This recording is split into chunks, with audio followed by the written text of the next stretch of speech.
Darei início agora à apresentação do trabalho intitulado Avaliação das propriedades de argamassas com substituição parcial do agregado miúdo por resíduos da indústria de celulose, desenvolvido por mim, Bruno Varinga, junto da minha colega Juliane Falcão, ambos orientados pelas professoras Fábia Matos e Alessandra Tessaro, da Universidade Federal do Rio Grande do Sul.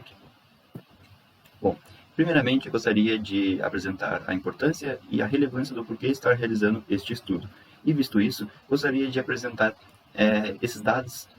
disponibilizados pelo Instituto Brasileiro de Árvores e pela Food and Agriculture Organization of the United States no ano de 2021, onde é possível observar que o Brasil se encontra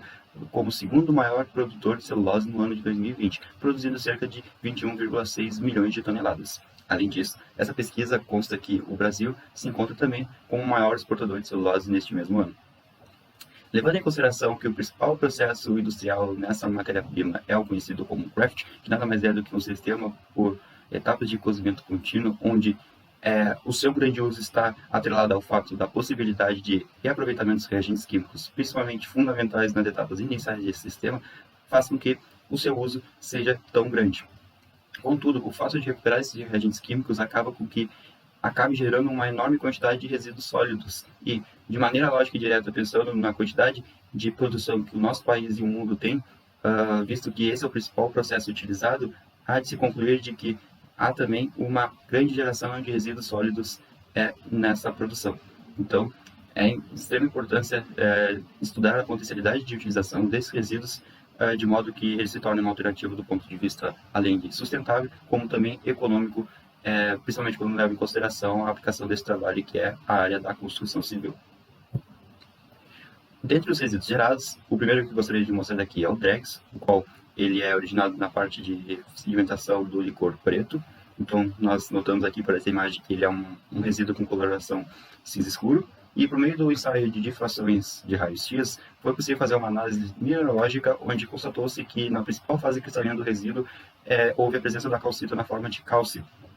de modo que esse resultado significa para nós que a substituição dele pelo agregado miúdo na composição de argamassas, neste caso a areia, é possível, visto que suas composições mineralógicas são semelhantes. Além disso, foi realizado também o ensaio de granulometria laser, de modo que se determinasse a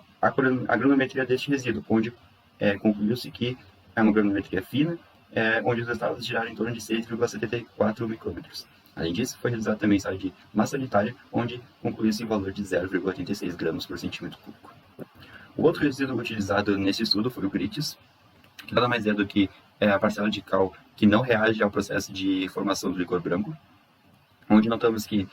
ele possui uma coloração cinza clara e, após a realização dos mesmos ensaios de caracterização citados anteriormente para o Dregs, constatou-se também que a calcita se encontra na principal fase cristalina deste material, além de apresentar uma granulometria também fina, porém um pouco maior que a do Dregs, onde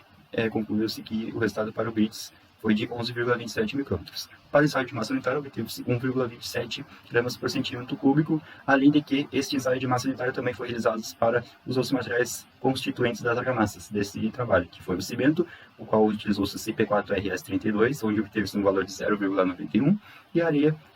onde obteve-se um resultado de 1,49 gramas por centímetro cúbico. Feita a caracterização dos resíduos, a partir dos resultados é possível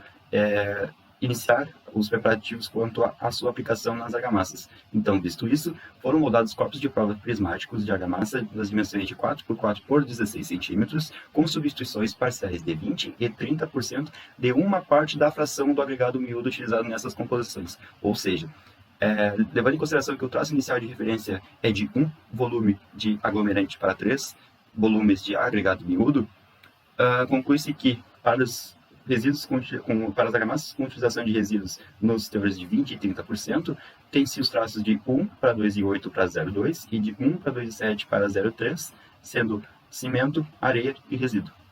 Então, essa tabela aqui apresenta um resumo das relações de água, cimento e água materiais seco utilizados em cada um dos traços, de modo que a sua determinação variou de acordo com o índice de consistência obtido no ensaio de determinação do índice de consistência, onde, por norma, deve-se obter um valor de 260 milímetros após submetido ao ensaio em mesa de consistência, o qual é moldado a argamassa em cima da mesa e após 30 golpes consecutivos, sendo um golpe por segundo, o argamassa se esparrama conforme pode-se observar nesta imagem, e esse diâmetro, a média dos diâmetros em 3 direções deve dar 260 milímetros, com uma faixa de erro ali de 5 milímetros para mais ou para menos. De modo, a partir do momento de se obter esse valor, é possível então fazer a moldagem dos corpos de prova naquelas formas, conforme pode ser notado na imagem também. Com os corpos de provas moldados, eles foram submetidos ao ensaio, ao processo de cura em câmara úmida, com ambiente controlado de temperatura e umidade relativa do ar nos valores de 23, mais ou menos 2 graus Celsius e 100%. E, após isso, foram submetidos à secagem em estufa de aproximadamente 100, mais ou menos 5 graus Celsius, anteriormente aos ensaios, 24 horas de cada ensaio, que foi os ensaios de resistência mecânica, conforme determina a VNT NBR 3279 de 2005, e o ensaio de absorção de água por capilaridade, conforme denomina a VNT NBR 15259 de 2005. Vale ressaltar também que esses ensaios foram realizados com 14 e 28 dias de cura. Então, para apresentar aqui os primeiros resultados de resistência à compressão e atração na fricção, nota-se que para o resíduo Gritz, nós temos os melhores resultados com 30%, então é possível notar ali que com 28 dias se obteve 35,48 megapascal de resistência à compressão e 6,2 de resistência à tração na fricção. Vale ressaltar que esses resultados aos 28 dias, teoricamente, são os resultados que devem dar maiores devido às características do aglomerante utilizado. Além disso, nota-se que no DREGS obteve-se aos 28 dias os valores de 27,87 megapascal para resistência à compressão e de 4,8 megapascal para resistência à tração na flexão, porém com substituição parcial em 20%. Então, nota-se que o Gritz se permitiu substituir uma maior porcentagem e obter melhores resultados quando comparado ao DREGS. Aqui temos uma análise de correlação entre os valores de resistência à compressão e de resistência à tração na fricção, onde nota-se que para o Gritz se obteve uma maior relação, visto que os valores variavam mais de acordo quando comparado as duas propriedades, diferente do DREGS, e ainda assim deu um valor bom, mas não tão alto quanto o do Gritz. Em seguida, aqui apresento os resultados de absorção de água por capilaridade, onde nota-se que o resíduo Gritz se mostra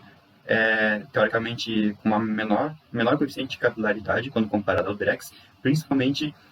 quando se trata com substituição parcial de 30% do DREGS, onde se nota um grande salto quando comparado à substituição de 20%. Além disso, há de se notar os valores obtidos durante o ensaio, pois, conforme determina a norma, os cálculos de prova são mergulhados em um filete de água de aproximadamente 5 milímetros, com sua superfície de contato com a água lixados previamente, e com medições nos intervalos de 10, 30, 60 e 90 minutos, a gente obtém os valores de massa, e a partir disso se determina também o seu coeficiente de capilaridade. Então aqui nota-se também uma correlação do valor de resistência obtido com o coeficiente de capilaridade. Então, principalmente quando se trata da resistência à compressão, a gente nota uma relação extremamente direta de uma propriedade influenciando na outra. Então, pode-se afirmar que o valor de coeficiente de capilaridade tem grande influência no valor de resistência à compressão desses corpos de prova. Concluindo, como já foi citado anteriormente, em algumas porcentagens se notou uma melhor propriedade quanto comparada à argamassa de referência, certo? Como citado também, quando foi utilizado 30% de DREGS, se notou um aumento considerável na absorção de água. E notou-se também que para o resíduo Gritz, ambas as porcentagens utilizadas para substituição, notou-se que há melhorias nas propriedades de resistência e de absorção de água quando comparadas ao de referência, e que nota-se que, pelo menos para o DREGS, deve ser restringida uma porcentagem de 20%, enquanto que para de Gritz, quando analisar a resistência, pode-se utilizar até 30%. Enfim, baseado em todos esses resultados, é de se afirmar que há um potencial de utilização deste resíduo, e que, por mais que seja um estudo, uma pesquisa que esteja em desenvolvimento, é de se afirmar que há o potencial, há a possibilidade de utilização desse resíduo na composição de argamassas conforme os moldes apresentados por este trabalho, e sim, se comprova uma alternativa do ponto de vista sustentável e econômico para o setor da construção civil. Com isso, desejo muito obrigado a todos pela atenção e obrigado.